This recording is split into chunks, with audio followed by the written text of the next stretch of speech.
Muito bem, meus irmãos, estamos de volta para mais um estudo da lição da Escola Sabatina. Hoje, já terça-feira, 19 de julho de 2022, e estamos aqui para estudar mais uma vez com vocês esta lição que está maravilhosa. E hoje aqui comigo está o meu querido irmão Marcelo. Seja bem-vindo, Marcelo, mais uma vez aí para o estudo da lição. Boa noite a você, boa noite a todos aqueles que nos ouvem. E já reforçando aí, né, Reginaldo? Você que ainda não é inscrito no canal, se inscreva, dá o seu like, dá o seu joinha, compartilha e nos ajude a propagar este evangelho aí para muitas outras pessoas. E que Deus possa estar te abençoando aí nesses minutos que estaremos falando sobre esse assunto tão importante, tão relevante aí, que são as últimas palavras de Jesus aí no que envolve essas três parábolas, né? Uhum. Bom, aqui, para ilustrar a nossa lição de terça-feira, diz o seguinte: Jesus estava em Jerusalém, prestes a morrer. Segundo o Evangelho de Mateus, o Mestre passou seus últimos dias, seus últimos momentos, antes da Páscoa, contando parábolas a seus discípulos, incluindo a parábola sobre as 10 virgens e sobre as ovelhas e os cabritos. Essas histórias se relacionam com a maneira pela qual devemos viver enquanto esperamos a volta de Cristo. Daí sua relevância para o presente, com os sinais de seu breve retorno ao nosso redor. Marcelo, aqui vai trazer para nós a primeira pergunta, um aspecto muito interessante com relação à parábola das 10 virgens, porque muitos de nós cristãos entendemos que as 10 virgens e a lâmpada ali com o óleo, a gente entende que o óleo representa o Espírito Santo, né? Pelo menos eu, desde sempre, aprendi dessa forma, que o óleo representa o Espírito Santo. Mas aqui, há uma citação de Ellen White, na continuação ali, na parábola das 10 virgens, muitos comentaristas indicam que o óleo é um símbolo do Espírito Santo. Ellen White concorda com este pensamento, né? Ela também concorda que o óleo representa o Espírito Santo. Mas também acrescentou que esse óleo simboliza o caráter. E aqui é algo que ninguém pode adquirir por nós. Somente você mesmo pode mudar o seu caráter. Isso mesmo.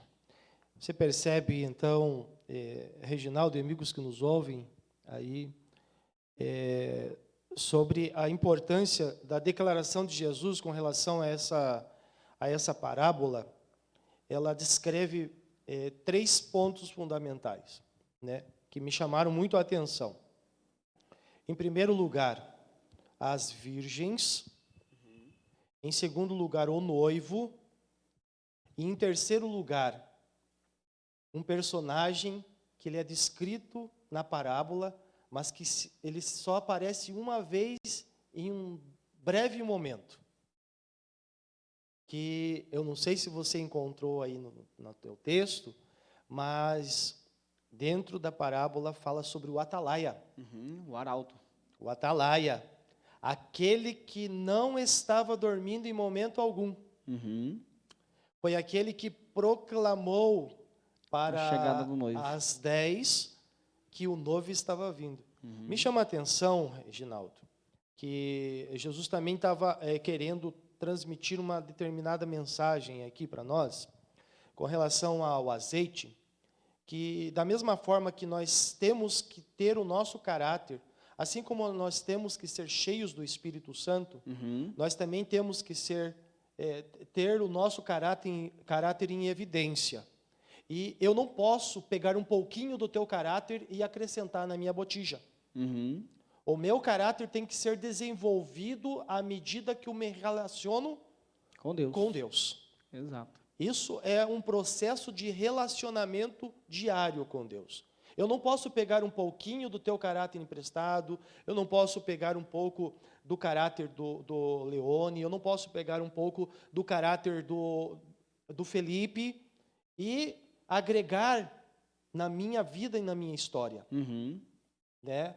Então, Jesus ele estava ensinando que nós precisamos cuidar constantemente sobre a necessidade de nós moldar isso na nossa vida e segundo a vontade e o plano de Deus. Uhum. E aqui, Marcelo, e aí em que aspecto o sentido da história muda, dependendo se você considera o óleo um símbolo do Espírito Santo ou um símbolo do caráter? E quais são as implicações de cada percepção? Então, por exemplo, assim, se eu entendo que o Espírito Santo é ali a lâmpada, né? É quem ilumina o meu caminho. E se eu entendo que o óleo é com relação ao caráter, o que muda? O que me chama a atenção, Reginaldo, que o utensílio que é colocado o óleo também, para estar ali, ele tem que passar por um processo bem doloroso. Uhum. E o óleo que é citado aí é o óleo de oliva. Sim. Que era plantado e dali era extraído das árvores, né? Era feito a seleção, da seleção então ele tinha todo um processo também, e era um processo doloroso para a oliva, até chegar a ser óleo. E a partir do momento que aquele óleo entrava dentro daquela botija, ela entrava para uma finalidade. Uhum. E qual que era a finalidade daquele óleo? De iluminar o pavio para que viesse a trazer claridade onde? Para a escuridão. Ou seja, o óleo, o pavio e o fogo.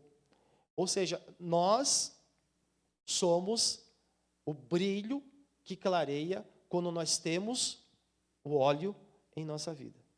O caráter, é interessante que Moody disse uma frase muito conhecida: caráter é o que você é na escuridão. Impactante essa frase. Sim, muito forte. Né? Porque é fácil nós nos relacionarmos e dizermos aqui para o público que nós temos caráter. Mas é nos momentos em que nós estamos na escuridão das nossas vidas é que nós desenvolvemos e demonstramos o nosso verdadeiro caráter como cristão. Tudo bem. Já indo aqui para a última pergunta aqui da lição, já estamos aí na pergunta de número 5, diz assim, ó: leia a parábola das ovelhas e dos cabritos em Mateus 25, 31 a 46. Quais são os critérios utilizados na separação deles? O que Jesus utilizou para fazer essa separação entre as ovelhas e os cabritos?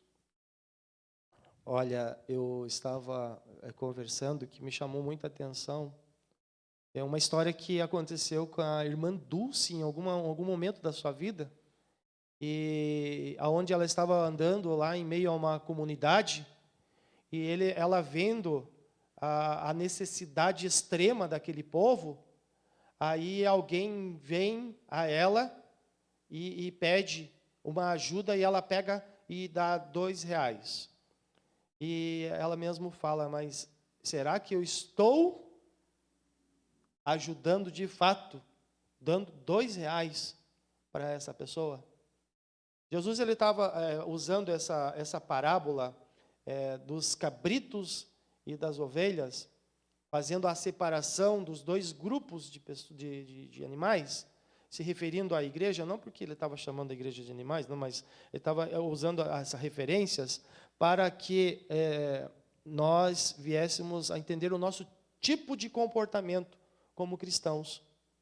Muitas vezes nós dizemos que somos cristãos, e quando vem um fato para nós demonstrarmos com as nossas atitudes, com os nossos gestos, com os nossos atos, a essência do cristianismo em nossa vida, nós somos reprovados. É fácil nós chegarmos e vermos a necessidade de uma pessoa e dizermos: Jesus vai te ajudar, orar por a pessoa e dispensar a pessoa. Mas será que é isso que Jesus requer de nós? Não, Ele quer que nós tenhamos uma atitude além dessa. Ele quer que nós compartilhemos da mesma dor, do mesmo sofrimento, da mesma angústia, das mesmas necessidades. A pessoa tem sede, nós precisamos dar de beber. A pessoa tem fome, nós precisamos saciar a fome dessas pessoas. As pessoas têm necessidade de roupas, nós precisamos compartilhar das necessidades. Nós temos dentro da nossa igreja a ASA, que é um departamento que trabalha em prol do benefício dos menos favorecidos. Mas, Marcelo, talvez quem esteja nos assistindo em casa possa pensar assim, mas então quer dizer que eu sou salvo pelas obras, desta forma. Porque se eu estou tendo que fazer tudo isso, significa então que se eu não o fizer, eu não tenho direito à salvação? Pelo contrário. Pelo contrário, nós somos salvos pela graça de Deus. As obras é uma consequência daquele que é salvo. Deus não barganha com ninguém. Deus não negocia. Não é você dando somente o teu dízimo, não é somente você dando a tua oferta, e você dando alimentos, cesta básica, as roupas, que o seu galardão já está garantido e a sua entrada no céu está garantida no céu. Não é por aí. A graça do Senhor, ela que promove a nossa mudança, né, em Cristo. Agora, quando nós temos essa mudança pela graça, as nossas ações, elas são acompanhadas de benefícios para os menos favorecidos. Muito bem, meus irmãos. Então você percebe que nós não somos salvos pelas obras. As obras acompanham os salvos. A partir do momento que Cristo começa a viver em você, as suas obras se transformam nas obras de Cristo. Tanto é que quando Jesus fala sobre a parábola ali dos cabritos, ele diz assim, porque quando a um desses pequeninos o fizeste, a mim o fizeste. Então, ou seja, foi por intermédio de Jesus que você estava fazendo a caridade, não era porque você era bom, não era pela sua bondade que você fez, mas pela bondade de Cristo. E assim, meus irmãos, nós encerramos a lição de terça-feira, esperamos aí que você possa ter aprendido um pouco mais sobre a palavra de Deus e sobre essas duas parábolas que são fantásticas. E lembrando, meus irmãos, se você ainda não se inscreveu em nosso canal, se inscreva, deixe o seu comentário, compartilhe com os seus amigos a mensagem de Deus. Que Deus abençoe e você possa ter uma ótima terça-feira com a presença de Jesus. Marcelo, muito obrigado. Deus te abençoe também de uma forma toda especial e que nós possamos refletir Jesus a cada dia neste mundo tenebroso. Amém. Até a próxima.